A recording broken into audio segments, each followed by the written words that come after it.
Bashkë me mua është Arta Poshka Çoku. Së bashku sot do flasim për shëndetin mendor, pasi që është edhe dita ndërkombëtare e shëndetit mendor. Përshëndetje Arta. Përshëndetje. Faleminderit do ndajsh pak kohë për shikuesit tanë që më afër të kenë ndjeni diç më tepër për shëndetin mendor, pasi që ju jeni edhe një psikoterapiste me përvojë dhe të ndani përvojën tuaj. Po, shëndeti mendor, me rastin, domethënë 10 tetori është dita ndërkombëtare e shëndetit mendor, dhe mendoj që jo vetëm në këtë ditë, por rëndësinë që ka shëndeti mendor duhet të trajtohet në çdo ditë të vitit, por veçanërisht e shënojmë këtë vit si ditën ndërkombëtare. Dhe është një temë e rëndësishme që duhet të trajtohet më shumë, sepse jo mjaftueshëm po trajtohet, ka rëndësinë shumë të madhe, si domethënë bashkë me shëndetin fizik të njeriut dhe shëndeti mendor bashkë veprojnë njëra me tjetrën për mirëqenien e personit dhe mirë funksionimin e tij në jetën e përditshme. Ju si psikoterapiste me përvojën tuaj, a është tabu temë për shoqërinë tonë kjo?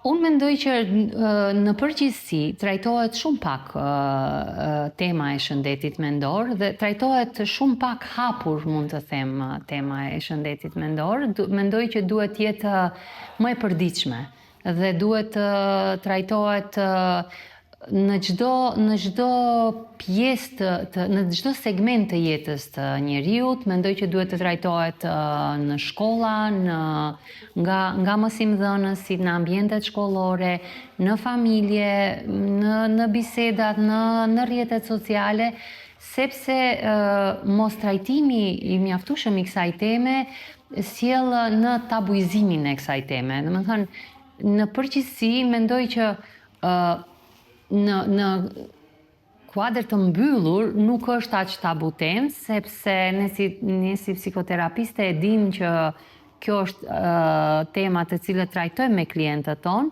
por nuk flitet hapur. Dhe kjo që nuk flitet hapur ndikon shumë në fshehjen e problemeve të shëndetit mendor. Mirë, po na tregoni cilat janë shenjat më të zakonshme që tregojnë se një person mund të ketë nevojë për ndihmë profesionale për shëndetin mendor, dhe si mund të ndërhyjnë miqt apo familjarët në mënyrë të kujdesshme dhe mbështetëse? Tema e shëndetit mendor mendoj që përfshin të gjitha moshat, e sidomos të rit. Unë si psikologe shumë vjeçare në shkollë, në gjimnazin e Strugës, e trajtojmë shumë shpesh këtë temë me nxënësit tonë, por edhe me klientët të moshave të ndryshme. Dhe sa më shumë flitet për këtë temë, sa më shumë trajtohet kjo, e kujtova edhe më herët që sa më shumë flitet nëpër shkolla, sa më shumë flitet nga mësimdhënësit, sa më shumë flitet nga prindërit në familje, në ambientet familjare, por edhe nga shoqëria, aq më e zakonshme dhe aq më normale duket trajtimi i kësaj teme. Gati të gjitha moshat, por sidomos të rit, ngurojnë të flasin hapur për këtë temë, nga frika e paragjykimit, nga frika e daljes nga grupi i moshatarëve, mos dallohen nga grupi i moshatarëve dhe mos duken që kanë probleme. Por realisht problemet i quajmë të shëndetit mendor kanë të gjithë personat, dhe sa më shumë normalizohet kjo si temë, aq më lehtë trajtohet, sepse ndihmon në trajtimin e kësaj teme. Tani simptomet ose shenjat të cilat tregojnë për paraqitjen ose për praninë e problemeve të shëndetit mendor janë ankthi, është depresioni, është tërheqja në vetvete e të rinjve, sidomos është prezente te të rit, që tërhiqen dhe mbyllen në vetvete dhe nuk komunikojnë. Pastaj ankthi që duhet që e të treguarit të përsosur në rrjetet sociale, mendoj që edhe rrjetet sociale dhe paraqitja në rrjetet sociale në mënyrë në një fotografi të përkryer para të tjerëve ndikon dhe sjell ankth te njerëzit e sidomos te të rinjt, të cilët janë më të ndjeshëm në këtë temë. Cilat janë disa hapa të thjeshta që secili prej nesh mund të ndërmarrë për të përmirësuar mirëqenien mendore?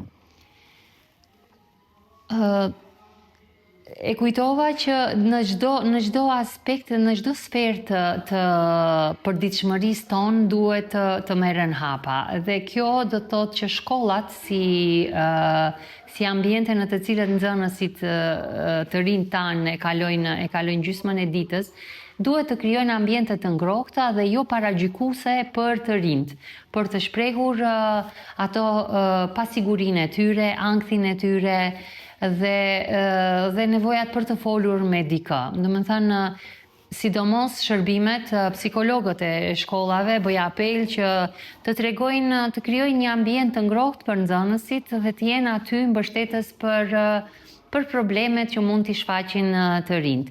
Pastaj, një sugjerim tjetër do të ishte edhe biseda e prindërve hapur me fëmijët e tyre. Ti dëgjojnë më shumë ato, mos ti gjykojnë.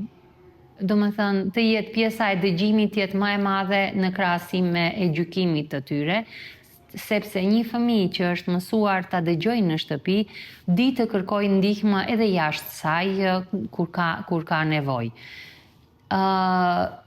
Gjithsesi është ndihma profesionale që mund të kërkojnë personat të cilët kanë probleme dhe nuk është, do të thosha, nuk është turp të kërkohet kjo lloj ndihme, sepse të kërkosh ndihmë kur ke një lloj ankthi ose ke një lloj shqetësimi është guxim dhe jo frikë. Dhe për në fund, për shikuesit tanë, mesazhi juaj për qytetarët në ditën e shëndetit mendor? Mesazhi im do ishte kujdesuni çdo ditë për veten tuaj dhe të afërmit tuaj rreth vetes. Bisedoni me të afërmit tuaj, bëni lidhjet sociale më të shpeshta dhe largojuni rrjeteve sociale, largojuni celularëve, por bëni kontakte të vërteta dhe të gjalla me njerëzit, sepse jo gjithmonë e bëjmë këtë dhe sa shkon koha edhe më pak kujdesemi për veten dhe për njerëzit rreth vetes.